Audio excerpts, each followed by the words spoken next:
We gotta talk. You sent us here, of all places, but you forgot to tell us what to do! You can't do it in the ether. He's been talking about this for a long time. He's never come up with a plan. I guess we're gonna get...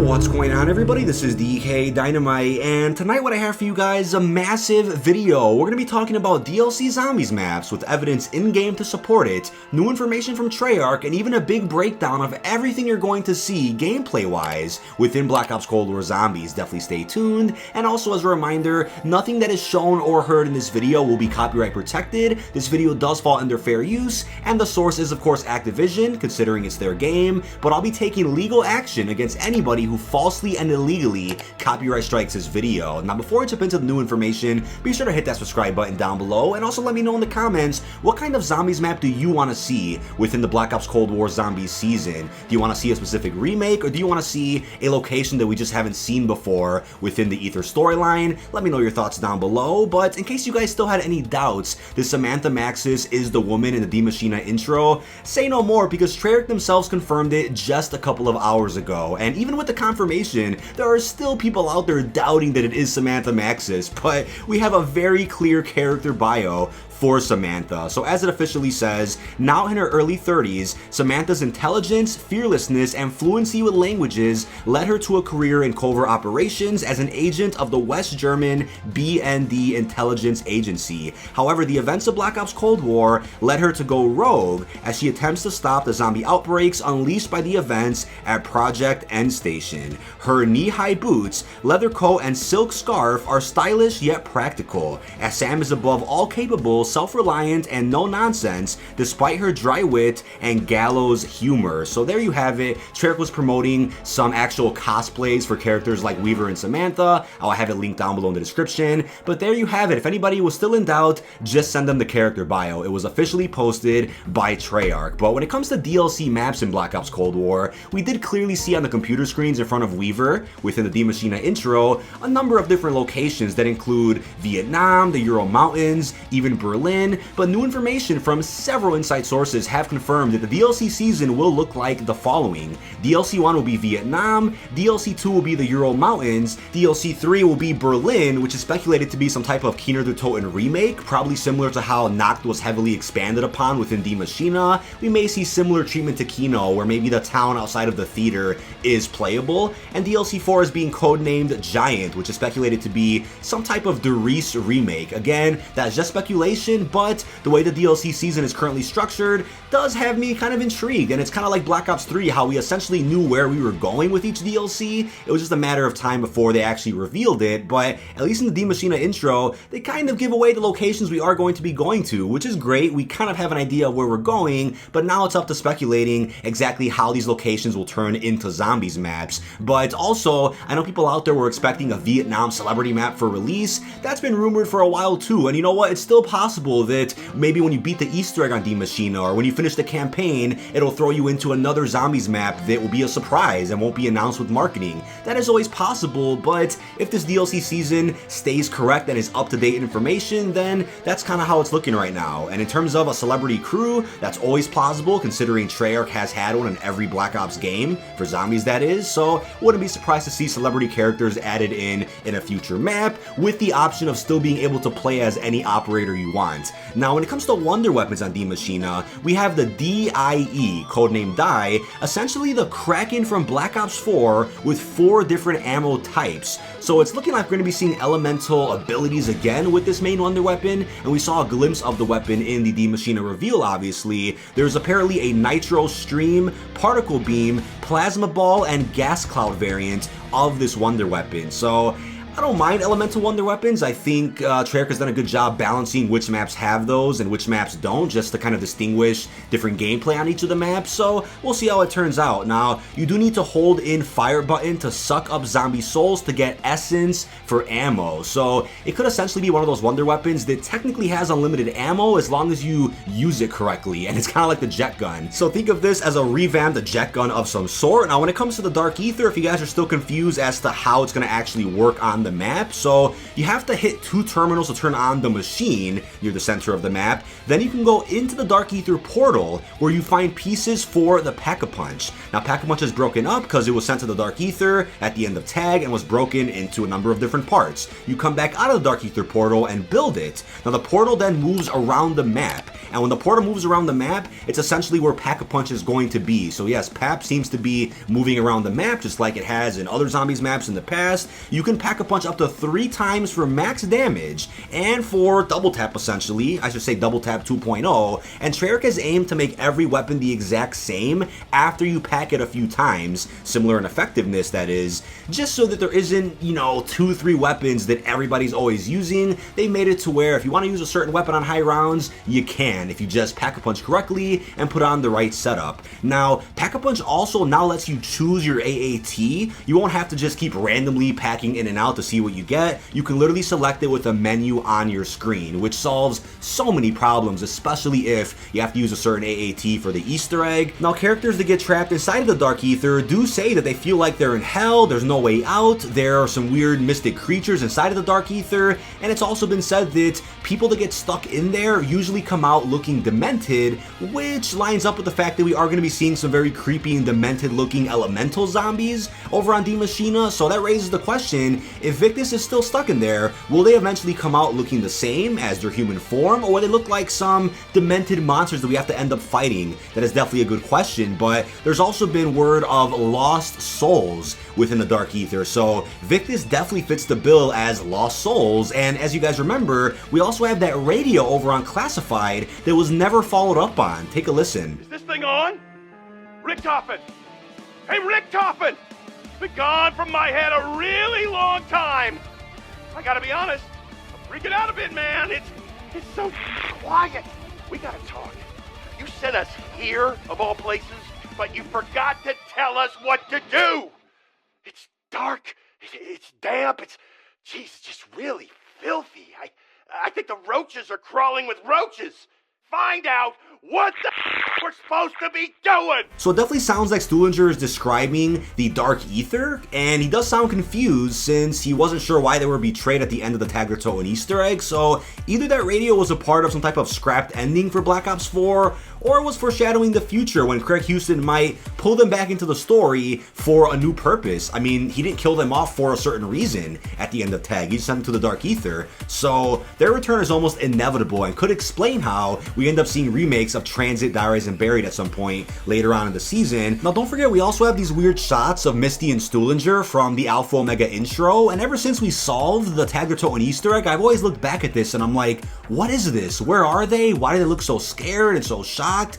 It's kind of dark, so could this be the Dark Aether when they finally awaken after the events of Tag? This was never followed up on during Black Ops 4, but maybe this is the point when they realize they're stuck in there, they're begging to get out, maybe we end up freeing them, and this is kind of what we see. Who knows what this is, but this definitely could be a nice tie-in with that Classified radio you just heard. There are also Dark Aether arrows around Maschine, which we clearly saw in the teaser trailer, and they're supposed to be leading us to Dark Aether portals around the map, of course, where Pack-a-Punch is. Now, there's also word of a very interesting Vietnam mission in the campaign, and apparently this mission gives you a lot of different options. You're being interrogated, they're trying to brainwash you into thinking that you're someone that you aren't, and they're asking you to recall memories that you really didn't have, but there are multiple choices within this mission, and if you do certain things and make certain choices in the mission, you eventually get put into a very creepy room with zombies all around you. So I guess we could say there's going to be some interesting zombies Easter eggs around the campaign, which makes me very excited because we usually have zombies Easter eggs throughout the other Black Ops campaigns, right? You have a ray gun in World at War, thunder gun in Black Ops 2, and other things as well. So really looking forward to how that's all going to work in the end. So maybe this Vietnam campaign mission does tie into the Vietnam Firebase Z Zombies map at some point in the future. That's definitely a possibility. Could be setting up that map in some way. There was also word of Firebase and one of the achievements for Black Ops Cold War, so maybe that's the same Firebase we're going to see in Zombies, right? I think there's a lot of setup being done for future DLC already. Now, in terms of weapon rarity, we talked about this before. It's just like Fortnite, and the rarities do include the following: regular, green, blue, and gold. Regular is essentially just your starting weapon. Wonder weapons are by default gold rarity. Weapons in the mystery box have different rarities and glow the color that you're about to get based on the loadout that you pick. So you get to pick the rarity at the main menu, I guess, and you have to unlock that rarity through salvage. Now, you get more attachments with the better the rarity. I'm not sure if you just can't actually modify the attachments on your weapons, or the attachments just built into the rarity that you picked. That is definitely possible. Gold weapons have max attachments. Now, since you probably can't equip attachments anymore in your class as they're built in,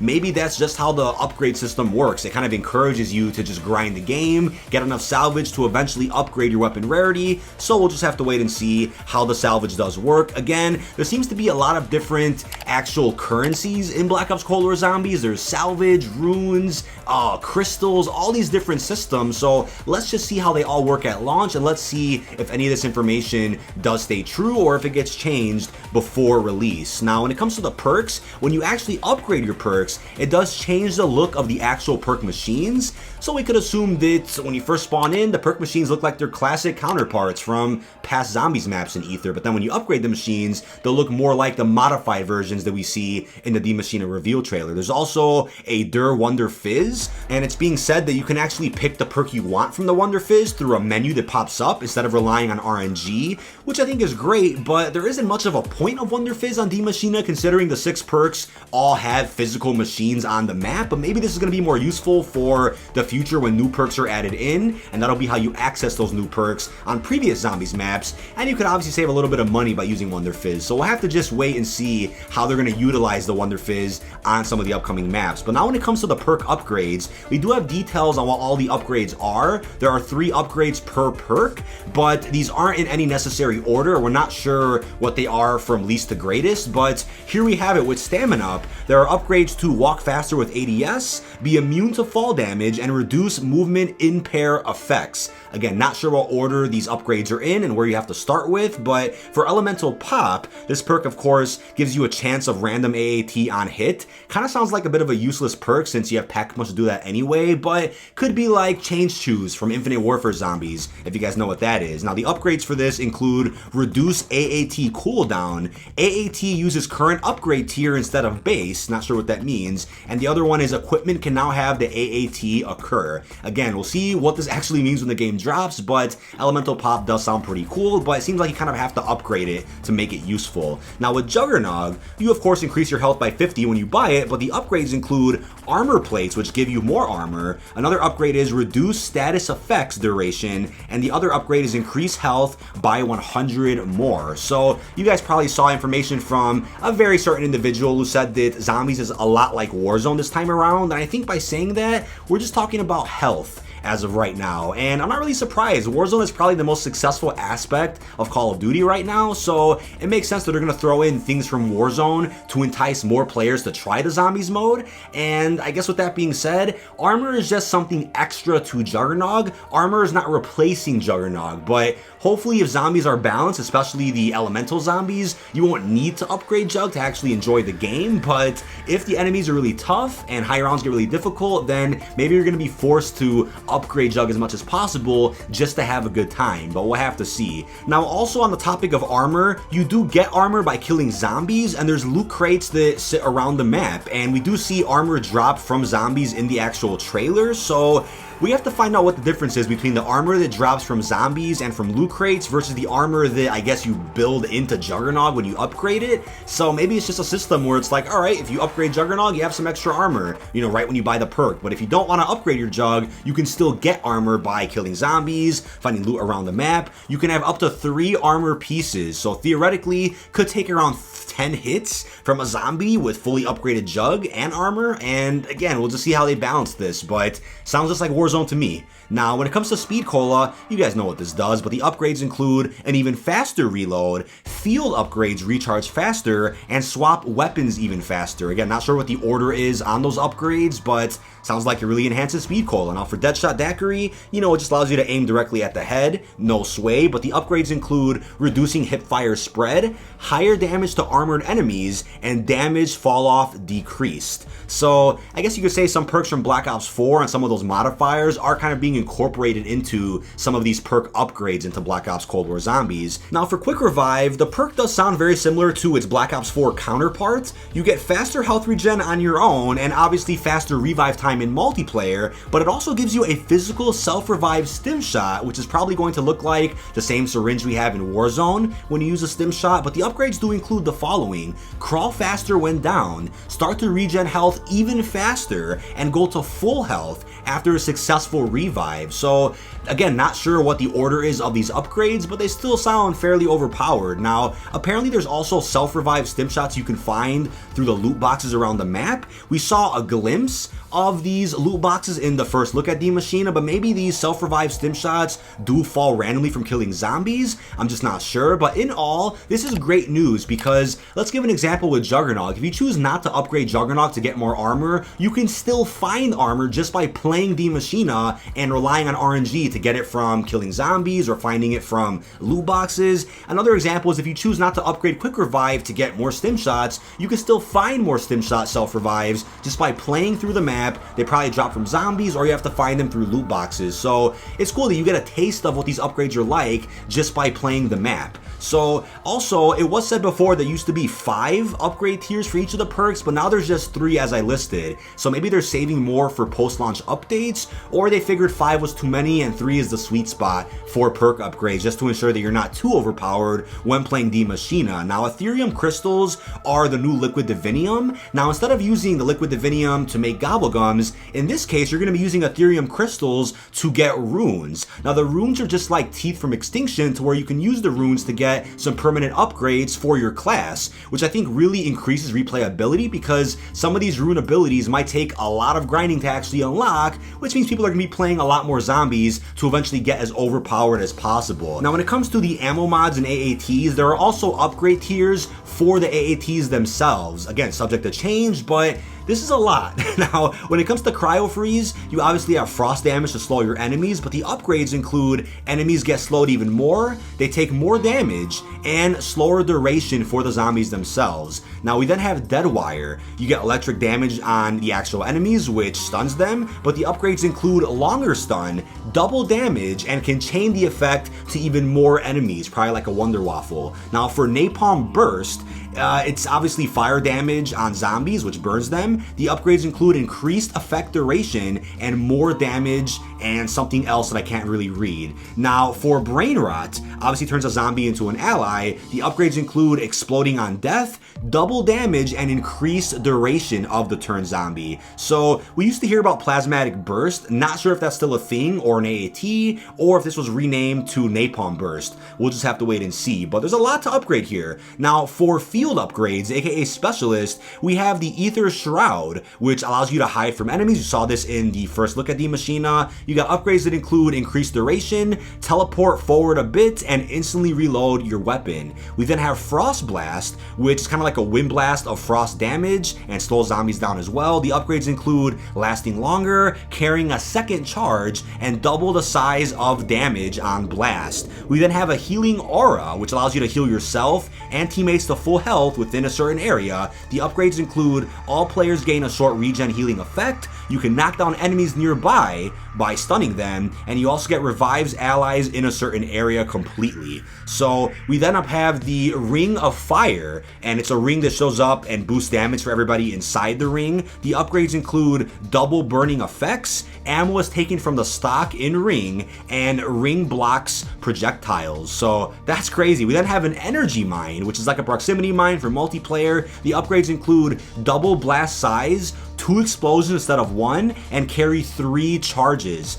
3 more upgrades that have either been scrapped or will be added later do include Frenzy Guard, Lightning Links, and Toxic Growth. Not sure what these are, but they have been talked about quite a bit. You can also spawn in on the map by parachuting, so not sure how that's gonna work, but I guess if you die, bleed out, and then come back in, you're parachuting in. Maybe you parachute in at the beginning of the match. We're not sure how that's gonna work. Apparently you get kill streaks as a loot drop just by randomly killing zombies, so relying on RNG to get chopper gunners, war machines, etc. All zombies also have health bars above them, and it displays how much health you did to them above when you shoot. So let's see how that works. You can probably disable that in the menu. I'm sure a lot of people are not going to like that, having health bars above the zombies, but let's see how that works out. Like I said earlier, there's also ammo crates around the map. Now, when you actually go up to an ammo crate, the price to refill your weapon will be dependent on what rarity of the weapon is. So if you have a very high rarity of a weapon, it's going to cost more to buy ammo for it. It's that simple. Now, there have also been rumors about a mini-map within zombies now, and just like with the health bar above the zombies' heads, I'm sure you can disable it through the settings. I'd be surprised if you couldn't. And we've also been hearing about pinging in zombies, which we also saw added to multiplayer within the Black Ops Cold War beta. So like I said, Warzone is kind of the foundation of Call of Duty now, so we're going to be seeing a lot of features from Warzone added into zombies as well. Now, lastly, when it comes to buildables, there are quite a few, and apparently you get parts just by killing zombies, which could be a good thing or a bad thing. Relying on RNG doesn't always work out, but maybe if they balance this correctly and you get parts pretty frequently, this could work in the long run, and this could be replacing the system that we've been used to for many years now, which is having 3 parts per buildable and 3 spawns per part, so 9 spawn locations total. That's what we've had for years. Guides have been nearly the same with every single map that's come out for Treyarch Zombies, and I'm tired of it. I think this is a great change if it does work, and that's, of course, if this doesn't end up changing by release. But, I've been saying for the longest time, when it comes to buildables, have a variety, right? Have maps where things are built for you. Have maps where there's, 4 to 6 parts for a certain buildable if it's overpowered. And also have maps that have different buildables that we don't see on other maps, kind of like how they handled Black Ops 2. But for Black Ops Cold War, we have a sentry gun, monkey bomb, Molotovs, possibly a shield, not too sure on that one specifically, but apparently there's some type of jetpack. Not sure what the jetpack does, or if it's exactly the type of jetpack that we're all thinking of. Not sure what it's going to be doing, but salvage is apparently the in-game currency that you use for crafting. So if I understand this correctly, I think at the main menu of the game, you choose a buildable that you want in your match, and you have to use salvage to unlock newer buildables, as you work up your little skill tree of abilities. So let's just see how this works out. But it's apparently a crafting table outside of Noct that is pre-spawned in to build the tacticals or lethals that you set from the menu. So there wasn't any sign of being able to craft kill streaks. It seems to just be for your equipment. But again, subject to change. We'll have to wait and see how they handle it by release. But that is about it. This has been dkdynamite. What a massive video with so much information about Black Ops Cold War Zombies. Probably the last really in-depth video with inside information that I'll be having before release. Figured I would get all of this out there to see what ends up, staying in the actual game by release, and to see what ends up getting changed or modified slightly. I'm very curious to see how this is going to all end up. But I know, like I said earlier, it could be a bit overwhelming to understand, runes, crystals, salvage, all these different systems, but I guarantee you, they'll probably have a blog post explaining all of it right before launch, or we'll be able to clearly understand it with in-game instructions once the game does release. But that is about it. Really hope you've enjoyed, and peace out, everyone.